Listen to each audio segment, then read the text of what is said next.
Donc, Shavuot. Nous allons ce soir essayer de nous concentrer sur les premiers versets de la paracha sans regarder tous les récits, tous les problèmes, surtout à la fin de la paracha, la bénédiction que Yitzhak Avinu veut donner à Esav, qui est transposée chez Yaakov par l'intermédiaire de sa mère Rivka, mais essentiellement le premier, le deuxième, les premiers versets seront pour nous l'essentiel de notre étude. Alors lisons ensemble. Ve'elle toledot Yitzhak ben Avraham, Avraham holid et Yitzhak. C'est un verset qui contient deux parties. Ve'elle toledot Yitzhak ben Avraham, Avraham holid et Yitzhak. Évidemment, d'une part, la première partie nous donne une direction vers l'avenir, les engendrements de Yitzhak, fils de Avraham, mais la deuxième, Avraham Olid et Yitzhak, nous ramène au passé pour nous dire que c'est Avraham qui a enfanté Yitzhak. Donc il y a là d'abord une sorte un mouvement double. En plus, la deuxième partie ne nous rapporte aucun renseignement. S'il est Toledot Yitzhak ben Avraham, c'est que c'est Avraham qui a enfanté Yitzhak. Et ceci a engendré énormément de midrashim pour essayer d'expliquer surtout la deuxième partie du verset. Un premier midrash qui nous dit que Avraham olid et Yitzhak pour nous enseigner le fait que les deux ressemblaient de façon très très spéciale, aussi bien dans le visage que dans l'allure, que dans la richesse, que dans la sagesse. Et le Midrash dit à la limite, celui qui rencontrait Abraham et Yitzhak, il ne savait pas qui est le père, qui est le père, qui est le fils. Même au niveau de l'âge, qui était une différence d'âge énorme, le verset nous dit qu'ils ressemblaient. On pourrait dire aujourd'hui, pour celui qui, ça peut paraître une sorte de façon de parler, c'est finalement l'hérédité. L'hérédité était tellement forte entre Abraham et Yitzhak qu'ils ressemblaient à tous les points de vue. Un deuxième midrash qui dit les Toledot Yitzhak ben Abraham, voici les engendrements de Yitzhak, fils de Abraham, on aurait entendu Yaakov et Esav, évidemment, qui sont ses enfants. Mais Abraham olid et Yitzhak, c'est pour nous inviter à comprendre le fait que Yitzhak a compris la généalogie, c'est-à-dire il est le fils d'Abraham, qui est un patriarche, donc il s'agit de continuer, de prolonger cet effort d'Abraham Avinu qui est annoncé dans la deuxième partie du verset. Donc, malgré l'hérédité, la généalogie introduit une évolution dans le cadre même de cette ressemblance. La ressemblance n'est pas une ressemblance statique, mais une ressemblance qui invite en plus à la progression, à l'évolution, à l'épanouissement de cette identité. Un troisième midrash, beaucoup plus étonnant, qui est dans une lecture apparemment presque artificielle. Lisons ensemble. Ve'elle toledot Yitzhak ben Avraham, Avraham. Voici les engendrements de Yitzhak, fils d'Avraham, Avraham, comme si Avraham était le fils de Yitzhak. Mais si Avraham est le fils de Yitzhak, donc Yitzhak c'est Avraham. Et le Midrash dit Yitzhak ou Avraham, Yaakov ou Avraham, et plus encore plus tard, on trouvera un Midrash qui dira que Israël ou Avraham, et Israël ou Yitzhak. Ce Midrash finalement veut nous dire que l'identité traverse comme fil conducteur toutes les générations.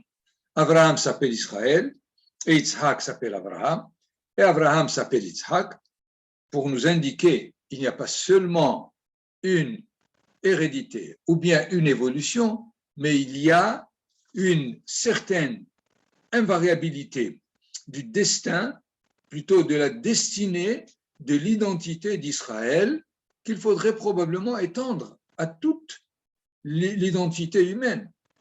C'est sûr que chaque génération est différente, mais chaque génération est concernée dans la finalité de l'identité humaine, consciemment ou inconsciemment.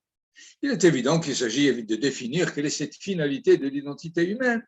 Elle est décrite dans les prophètes, dans ce qu'on appelle le Aharit Hayamim, pas la fin des temps, mais la finalité des temps.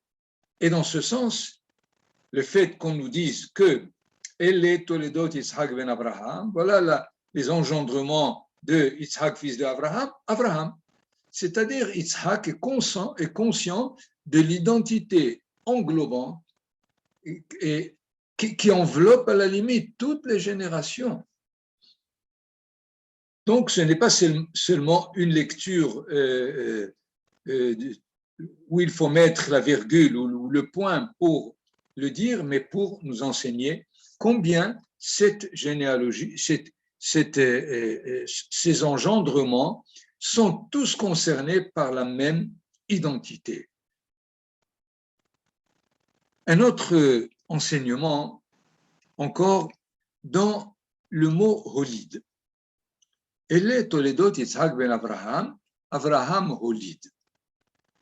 Et si c'était écrit Yalad, ça existe, puisque si vous prenez la fin de la paracha de Vayera, Uvtuel Yalad et Rivka. Alors, pourquoi ne pas dire Abraham Yalad et Yitzhak? Quelle est la différence entre Yalad et Holid? Yalad, c'est enfanter, mais Holid, c'est donner la possibilité à l'autre d'enfanter. Holid est dans le Hifa'il. Yalad, c'est dans le Kal.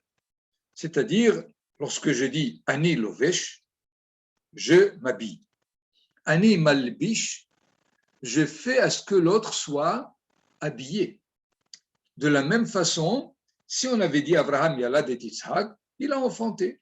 Mais Holid, il a donné à Yitzhak la capacité d'engendrer Yaakov et Esav. C'est là le Hidouche. Mais où en est le Hidouche? Pourquoi on aurait pu imaginer que Yitzhak Avinu n'a pas la capacité d'engendrer? C'est vrai que plus tard, nous allons voir que Rivka et Yitzhak étaient stériles. On verra ce problème pour lui-même. Mais là, il me semble qu'il y a là un enseignement de base. À la limite, on n'aurait pu pas dire Yitzhak Holid et Abraham dans le sens des vertus, puisque Abraham, c'est le Hesed, la générosité. Yitzhak, c'est la rigueur.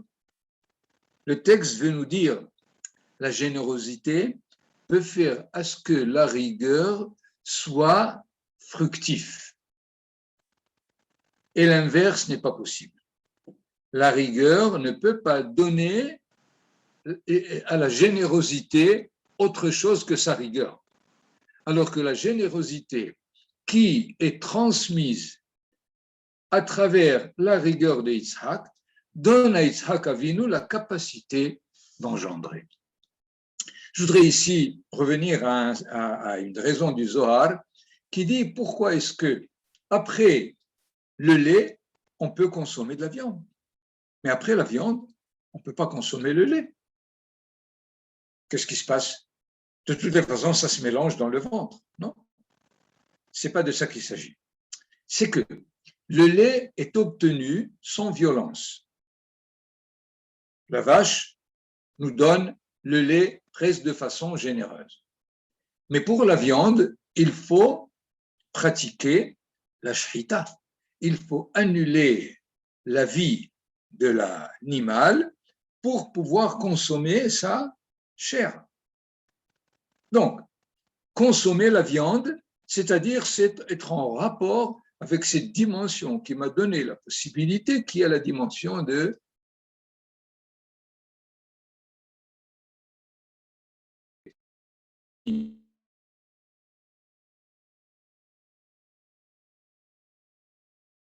C'est pour cela qu'on ne peut pas prendre du lait après la viande. Il faut attendre qu'il se passe un temps où la viande est digérée, c'est-à-dire le moment de la rigueur est passé pour pouvoir prendre du lait. Mais lorsqu'on a consommé du lait, on est dans le monde de la générosité.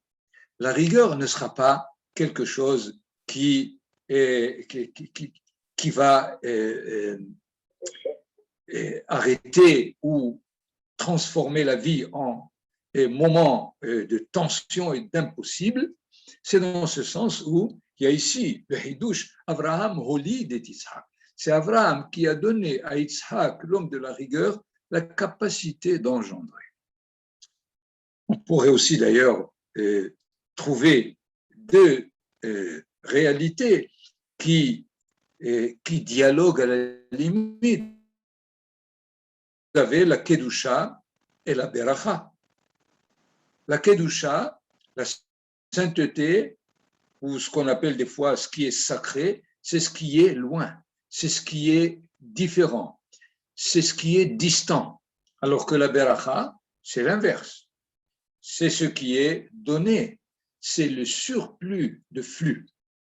Et voilà que, avant que la sainteté n'arrive dans le monde, le jour du Shabbat, que nous dit le texte, Vaïvarech Elohim et Yom HaShevi'i, et Dieu a béni le septième jour, Vaïkadeshoto. Alors il a pu le sanctifier. Si on avait commencé par le sanctifier,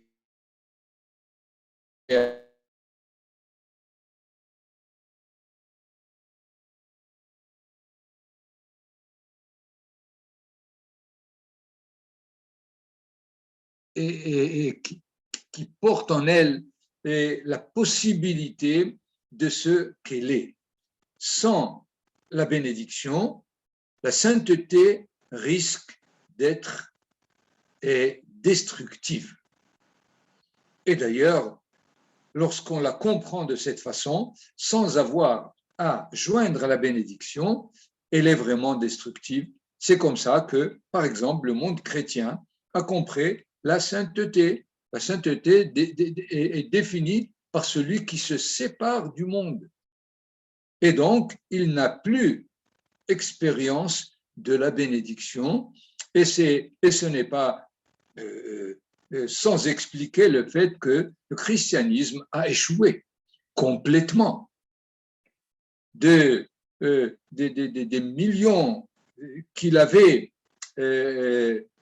comme adeptes, aujourd'hui, ceux qui sont là, ils le sont simplement par respect, par habitude, certainement pas par une idéologie vivante qui essaye de faire évoluer la réalité elle-même. Donc, plusieurs fois, deux notions ou bien deux situations doivent savoir comment agir l'un avec l'autre sans que l'une des fois, pour elle-même, risque d'être complètement destructive. D'ailleurs, il y a aussi, pour rappeler, le fait que le couple, c'est un homme et une femme, c'est généralement deux réalités opposées. Si nous prenons au niveau des patriarches, nous savons qu'Abraham Avinu était la générosité et Sarah était la rigueur. Chasse aussi bien Ishmaël que sa mère parce que, etc. Et Abraham Avinu, ça lui fait mal. Donc, ils étaient ces deux réalités a priori contradictoires, mais lorsqu'il y a une générosité quelque part, l'autre partie peut être encore possible à vivre. De la même façon, Yitzhak Avinu, c'est la rigueur, mais Rivka, c'est la femme de la générosité. C'est comme ça que Eliezer avait voulu la retrouver dans l'examen qui lui a fait passer, si on peut dire, dans la paracha d'aujourd'hui. le fait que les Hachamim ont trouvé un terme pour désigner le Créateur, à part les différents noms dont on le caractérise, que ce soit Adonai, Shaddai, Tsevaot, les Hachamim nous ont inventé, si on peut dire, Hakadosh Baruch Hu. Ils ont mis immédiatement et la Kedusha et la Bracha pour le désigner, pour ne pas qu'on oublie comment ces deux notions doivent se retrouver ensemble. Voilà donc pour ce premier verset. Abraham Olidé Ishaq. Nous avons, pour nous résumer, c'est important, la notion de l'hérédité, la notion de l'évolution, la notion de l'invariabilité de l'identité d'Israël. Et encore plus, le fait que c'est la générosité qui donne à la rigueur la capacité d'évoluer et non l'inverse. Deuxième verset. ויהי יצחק בן 40 שנה, לקחתו את רבקה בת בתואל הארמים מפדן ארם, אחות לבן הארמי לו לאישה. Il n'est pas difficile de nous rendre compte que le mot Aram revient 3 fois. Et en plus, a priori, inutile. Rivka, on savait dans la paracha qui précédente quelle était la fille de Bethuel, quelle était la sœur de Lavan, quelle était de Padan Aram. Finalement, c'est un verset presque sans aucun intérêt premier. Il y a là 2 interprétations, et à la limite inverse, l'une qui est moraliste.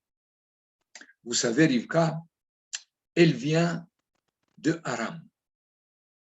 Elle est la fille de Bethuel Arami, qui est à la limite de Ramai, le fourbe. Et elle est même la sœur de Lavan, qu'on verra dans les parachiotes à venir, qui lui aussi était un fourbe, un menteur. Mais elle était Rivka. Elle était la femme de Yitzhak Avinu, c'est-à-dire qu'elle n'a pas été le résultat de toute cette éducation, ses origines. Elle a su se transformer en une femme de Yitzhak, de quelqu'un qui est comme Yitzhak, le patriarche, l'un des 3 patriarches d'Israël. Ça pourrait être donc une première et un premier enseignement de cette répétition. Pour revenir à ce verset encore, je continue. Vayatar Yitzhak l'Adonai lenochach ishto. Yitzhak s'est mis à prier vis-à-vis de sa femme, en face de sa femme, qui a akarahi, parce qu'elle était stérile. Vayater lo Adonai. Et l'Éternel a entendu sa prière, entre parenthèses, et pas la prière de Rivka, puisqu'il priait en face de sa femme, entre parenthèses, qui priait aussi. Vataha Rivka Ishtro, et alors finalement, le problème de la stérilité a été résolu. Mais il y a un enseignement de Rashi, qui est pris d'ailleurs du Midrash, Vaye'aterlo, Dieu a écouté sa prière. D'ailleurs, la prière ici dans le mot atar est très très spécifique. On reviendra si vous voulez, mais c'est juste pour nous rattacher au verset 2 qu'on a laissé pour l'instant de côté. Eno domé, she'en domé tfilat tzadik ben tzadik, litfilat tzadik ben rasha. Il n'est pas à comparer la tfila d'un juste fils de juste, qui est Yitzhak, à la prière d'un juste fils d'un Racha, qui est Rivka. Puisque Rivka, selon le 2e verset, elle est la fille d'un rachat. A priori, il nous apparaît l'inverse. Comment le juste fils de rachat a fait tellement d'efforts pour devenir tzaddik, et finalement, c'est la prière d'un tzaddik, fils de tzaddik, c'est normal, a priori. Okay? Alors, où est finalement la difficulté de cet enseignement? À la limite, être le tzaddik, fils de tzaddik, quelque part, ça nous paraît facile, et a priori, c'est difficile. Pourquoi? Parce que si je suis tzaddik, fils de tzaddik, à la façon du père, je n'ai rien fait. Finalement, inutile. Et plusieurs fois, malheureusement, on ressemble plutôt que on avance. On améliore. On est quelqu'un d'autre. Ce qui fait le fait que Yitzhak Avinu est tzaddik, fils de tzaddik, ça lui a demandé des efforts énormes. Le tzaddik, fils de rachat, il n'a aucun effort à faire. Simplement, il ne fait pas ce que fait la génération passée. Mais des tzaddik, fils de tzaddik, à la façon de Yitzhak Avinu, c'est-à-dire il ne ressemblait pas à son père, puisque son père est la générosité et lui à la rigueur. Là, il faut faire presque une mutation de sa personne afin de rester tzaddik. Et d'ailleurs, Yaakov Avinu aura un autre problème. Comment être ainsi fils de Avra, petit-fils de Avra, fils de Yitzhak, les deux sont tzaddikim? C'est encore une difficulté supplémentaire. Et alors, il faut que Yaakov Avinu invente le fait qu'il faut maintenant faire vivre la générosité et la rigueur sans qu'il soit discordant, si on peut dire.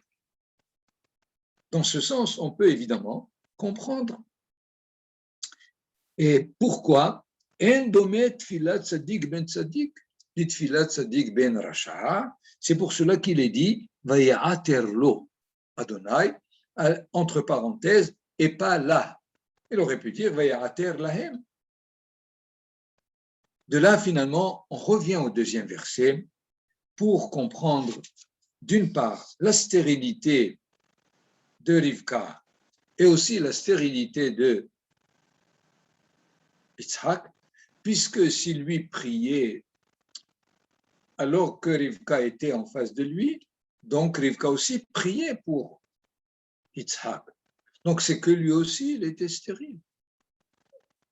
J'apporte ici un enseignement de Manitou, à mon avis, un enseignement de grande capacité, puisque de façon unique ou unie, les patriarches étaient stériles, non pas physiologiquement. Ils étaient stériles parce qu'il s'agissait de mettre au monde quelqu'un qui continue l'identité d'Israël. Et donc, il fallait faire à ce que celui qui vienne fait évoluer cette identité jusqu'à sa perfection finale. C'est là l'origine de leur stérilité. Dans ce sens, revenons au deuxième verset. Yitzhak a pris, et il a pris Rivka, qui est fils de Bethuel, la sœur de Lavan, qui vient de Padan Aram, et Manitou dit, il y a ici un danger. Que la composante du père, du frère et de l'environnement soit encore dans Rivka. C'est vrai qu'elle a prouvé au niveau des actes une générosité, mais il y a une différence entre l'acte et l'identité. Et probablement, Rivka est encore entachée du père, du frère et de sa ville natale. Et dans ce sens, il va y avoir un danger de retrouver cette composante de l'identité patriarcale ou maternelle, de la trouver encore chez les enfants. Par ailleurs, Rivka aurait voulu et elle veut énormément à ce que Yitzhak Avinu ait un descendant. Donc il y a là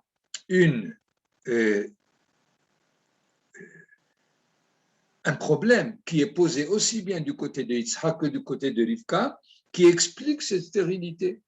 Yitzhak, il sait que Rivka n'est pas totalement et définitivement la femme qui va donner naissance à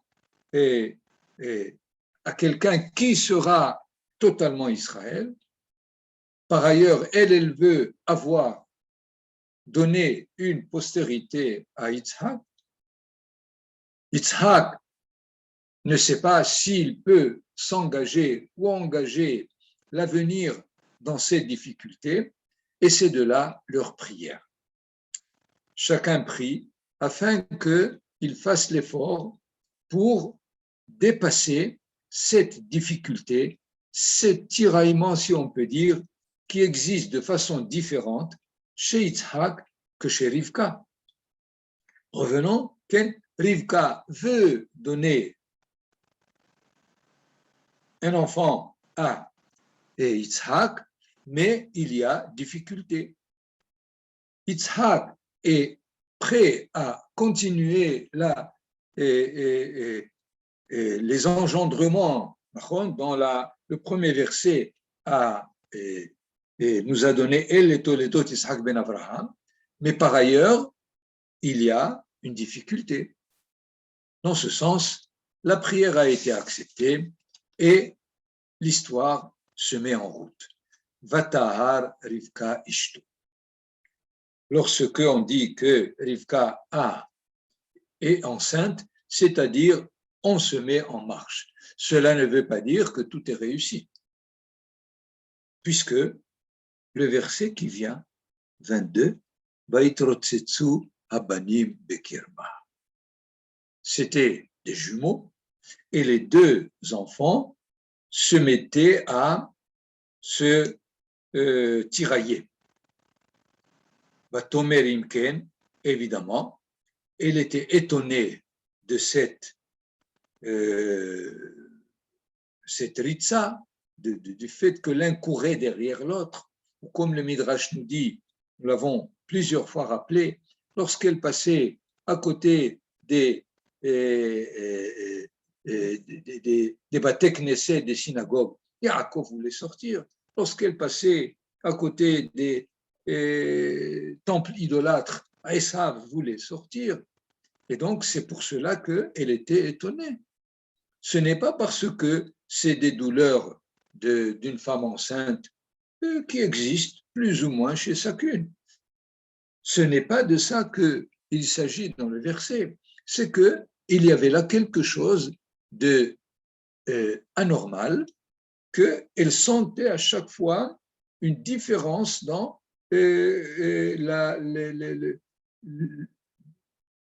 dans le fait que chacun de ces deux s'exprimait différemment. Et donc, si c'est un seul, il y a un danger. À la limite, il y a une schizophrénie de départ. C'est pour cela que la réponse qu'elle va avoir, on va lui dire « Shene goyim bevitner », sois tranquille. Il y a ici deux entités et chacun est spécialiste d'une entité différente. Il y a là Goyim et Leumim. Donc on a le terme Goy, Leom et Am. Quelle est la différence? Nous sommes habitués à bien savoir qu'il n'y a pas de synonyme dans le Lashon HaKodesh. C'est sûr. Donc, définissons. Nous dirons que Goy, c'est une nation. Dans notre traduction, on va préciser un peu plus. que Léom, c'est un peuple, et que Am, c'est la partie qui est gouvernée à l'intérieur du peuple. Dans ce sens, au début, Shene Goïm et Vitner, ce sont deux entités nationales qui sont différentes. Il n'est pas évident qu'ils sont en désaccord. Ils existent. Prolongeons donc cette différence. Il y a celui qui est spécialiste du monde matériel et il y a le spécialiste du monde spirituel. Ils peuvent vivre ensemble, il n'y a aucun doute. Mais on lui enseigne autre chose. Ils vont se séparer. C'est-à-dire, il n'y aura pas a priori une entente lorsque ces entités nationales vont s'exprimer dans la vie des peuples.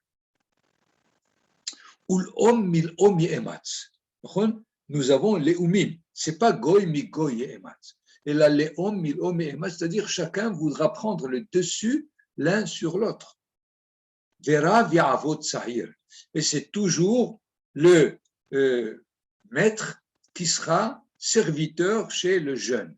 Alors, qui est le jeune, qui est le maître? C'est-à-dire, ils vont se faire des changements de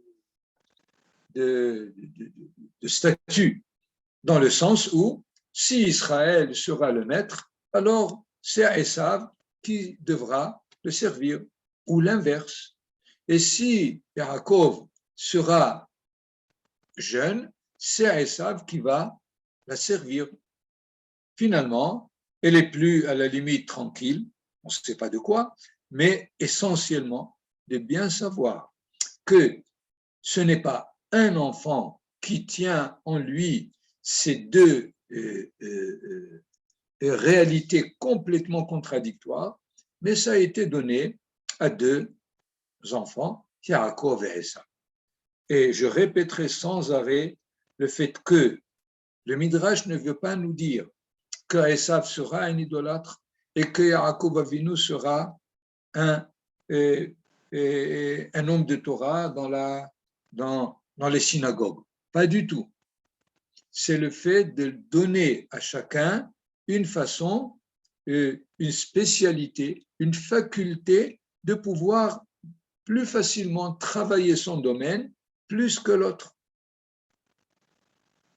Au niveau de la liberté, chacun peut transformer ses spécialités en bon ou en mauvais. Ce qui est arrivé malheureusement, c'est que Esav l'a transformé comme il a voulu, et Yaakov, il a transformé aussi du bon côté. Parce que, encore une fois, dans un enseignement de Manitou Zeret Tzadik Livracha, il dit que le matériel et le spirituel peut être considéré à 4 niveaux. Premier niveau, le monde matériel dit donner à César ce qui revient à César et donner au Seigneur ce qui revient au Seigneur.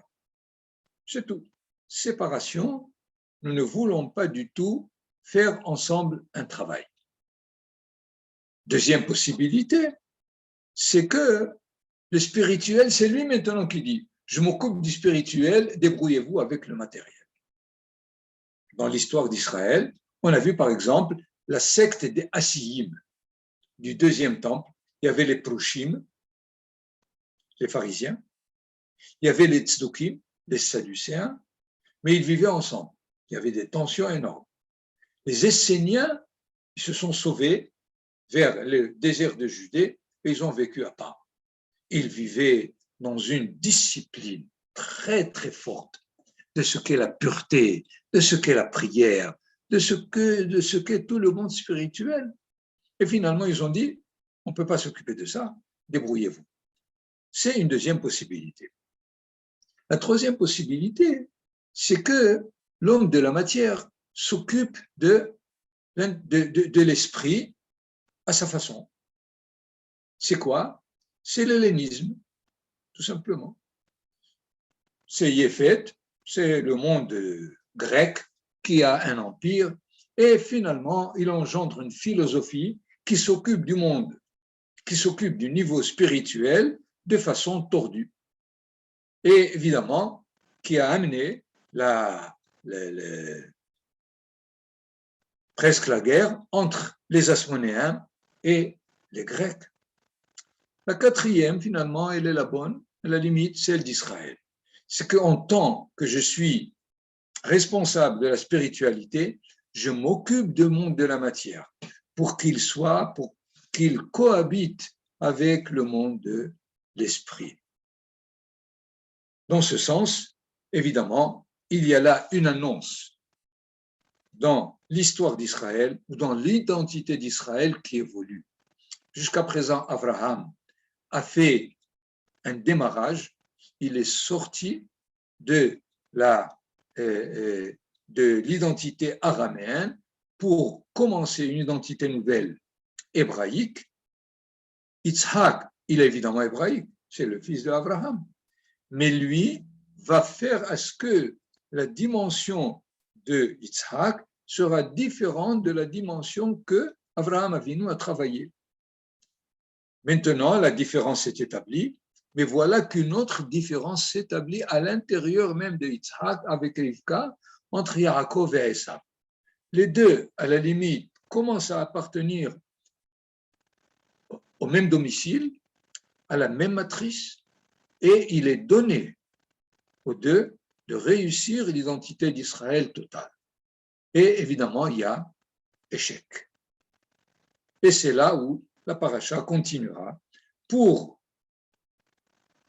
définir.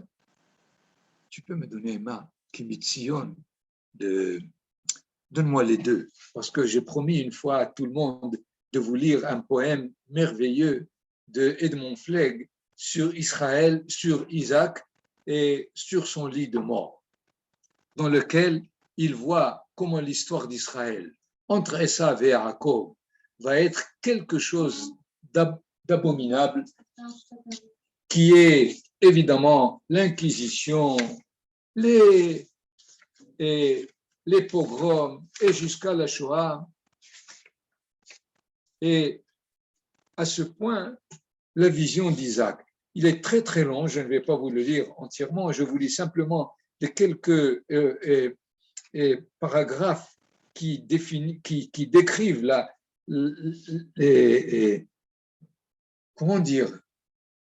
comment Yitzhak Avinu est complètement désemparé de voir l'histoire qui va se développer entre Yaakov et Esav, et à la limite, comme s'il demandait au début à Kadosh Baruch Hu, évite-nous tout ça et prends-toi un autre peuple.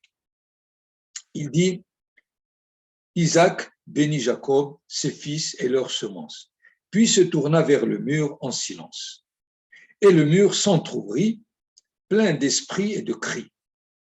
Et le père mourant vit tous ceux de sa race dispersés et meurtris dans le temps et l'espace, et sur les bords des mers et les fleuves clairs, sur les monts et les plaines et les villes lointaines. Isaac, Isaac, pourquoi nous as-tu mis au monde? Nous allons sans abri. Nous n'avons point de part à la terre féconde. Et sur le sol natal, nous sommes des proscrits.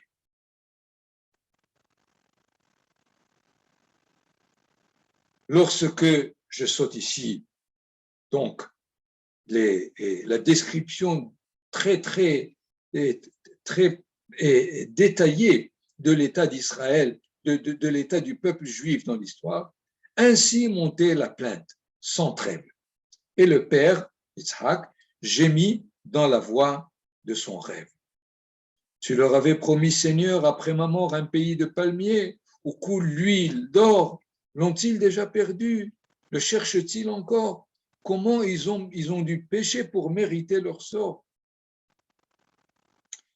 Regarde mes fils, à quoi bon ta clémence, s'il faut que mon supplice après moi recommence.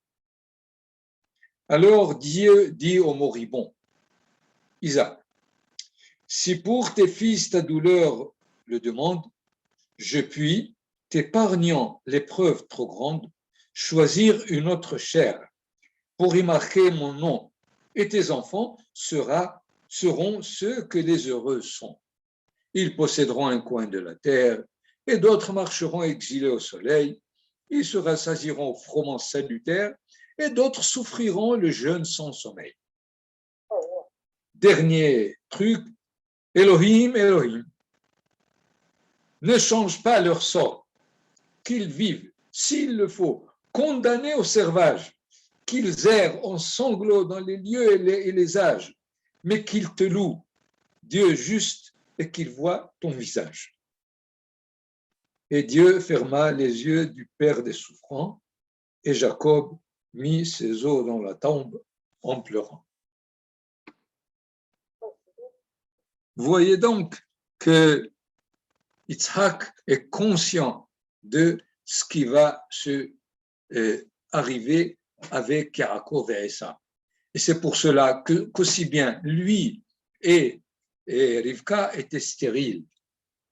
Ils avaient très très peur de ce qu'ils voyaient probablement arriver. Et malgré cela, ils ont prié, ils ont eu des enfants, et le peuple d'Israël fait son chemin.